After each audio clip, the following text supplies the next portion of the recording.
क्या है आपके पास? नहीं, उन्होंने वो शक्ति क्या है? अब वो बता रहे, सुनिए। जैसे किसी ने यहां कहा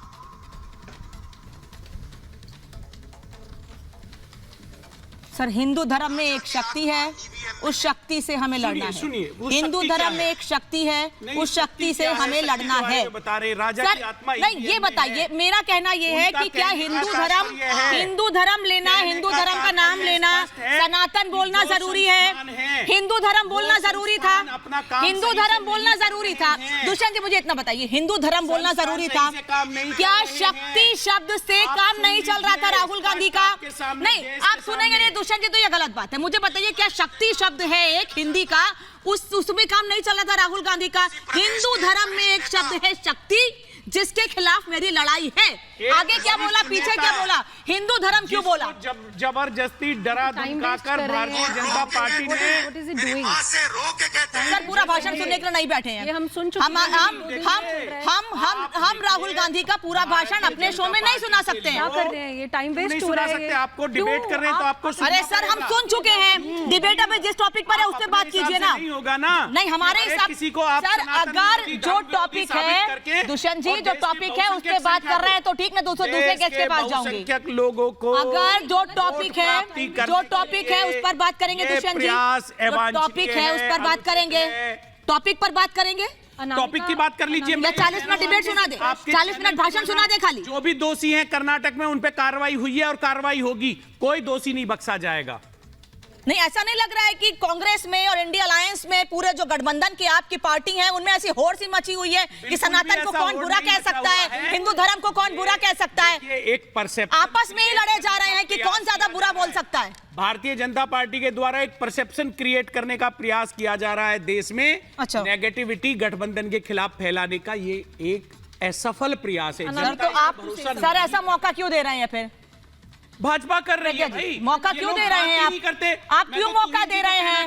आपने क्यों नहीं मिलने दिया? आपकी सरकार ने क्यों नहीं मिलने दिया? तेजस्वी सूर्या, शोभा करंदलाजे पीड़ित परिवार से मिलने जा रहे थे, क्यों नहीं मिलने दिया?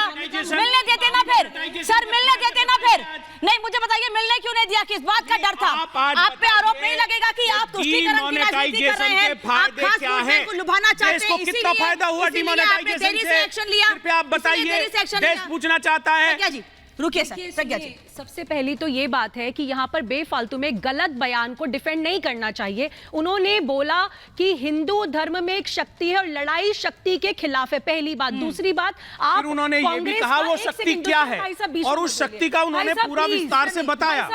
भाई साहब इनफ प्लीज। मैं कर्नाटक पे भी बात करना चाहूंगी, आज कर्नाटक पर भी बोलिए फिर आप एक, और फिर जो सनातन को डेंगू मलेरिया बताते हैं उन पर भी बात कीजिए फिर आप। अनामिका, कांग्रेस का सनातन विरोधी इतिहास रहा है। देखिए, विदेश से इस श्रृंखला की शुरुआत होती है डिसमेंटलिंग ग्लोबल हिंदुत्व से, उसके बाद इंडी गठबंधन द्वारा एक बैठक की जाती है जिसमें सनातन धर्म का उन्मूलन कैसे हो, ये भारत में हो रहा है। उसके बाद जो केसी वेणुगोपाल है कांग्रेस के, वो ये कहते हैं कि फ्रीडम ऑफ एक्सप्रेशन है। राहुल गांधी भारत जाकर, विदेश की भूमि में जाकर हमारे न्याय तंत्र पर प्रश्न उठाते हैं। जब उनकी सदस्यता खारिज कर दी जाती है तो न्याय तंत्र बहुत बेकार है, लेकिन जब सदस्यता वापस मिल जाती है तो न्याय तंत्र बहाल हो गया। ये तो हिपोक्रेसी का नेचर है। वही राहुल गांधी है जिन्होंने कहा था कि मंदिर में लोग लड़कियों को छेड़ने जाते हैं, इनका इतिहास है, आप समझ रहे। और जब शक्ति के बारे में इन्हें क्या पता होगा, वामपंथी लोग इनका भाषण लिख कर देते हैं। और मुझे तो आश्चर्य इस बात का है, भाषण क्या पता, बेचारे ने इंग्लिश में ठीक ठाक लिखा, उनको हिंदी में ट्रांसलेट ही ना करना है बोलते टाइम।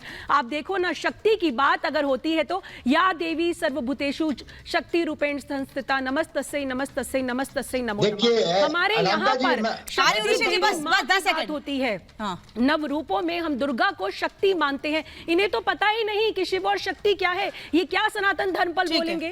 तो पहले और एक सेकंड, बस लास्ट सेकंड में ये बोलूंगी कि इनको अब भी समय है, सनातन धर्म पर टिप्पणी नहीं करनी चाहिए। मोदी जी से प्रॉब्लम है, किसी एक सरकार से प्रॉब्लम है, वही बात तो कल से मैं कह रही हूँ, वही बात मैं कल से कह रही हूँ कि अब तो गठबंधन के नेता ही, इंडी अलायंस के नेता ये कहने लगे हैं कि धर्म से हट, धर्म पे बयान मत दीजिए, प्रधानमंत्री पे निजी हमले मत कीजिए, जनता के मुद्दे उठाइए जो आप नहीं उठा पा रहे हैं। देखिए अनामिका जी, मैं आपके बात से सहमत हूँ। राहुल गांधी के पूरे स्पीच में कोई प्रॉब्लम नहीं है, लेकिन जो उन्होंने हिंदू धर्म से उन्होंने जो शब्दों का इस्तेमाल किया तो मुझे लगता है कि राहुल गांधी ने खुद बैठे बैठाए बीजेपी को एक सर, ये कांग्रेस को समझाइए, नहीं समझ आ रहा है उनको। बिल्कुल सुन तो लीजिए प्रणब जी, मैं ये मानता हूँ कि राहुल गांधी की मंशा गलत नहीं है, वो पावर ऑफ सेंटर की बात कर रहे थे कि किस प्रकार से बीजेपी में एक ही व्यक्ति, चाहे बीजेपी हो या सरकार हो, एक ही व्यक्ति डिसीजन लेता है, power of centre Narendra Modi है।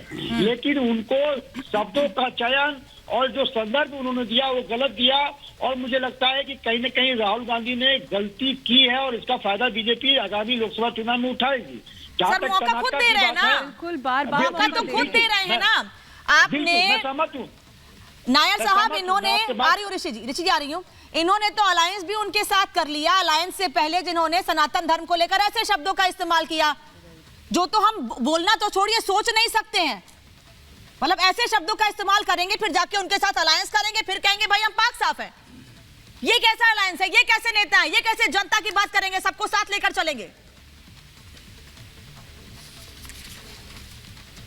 देखिए, एक गधा भी अगर गड्ढे में गिर जाता है तो पुनः अगर उस दिशा से जाता है तो रास्ता बदल के जाता है।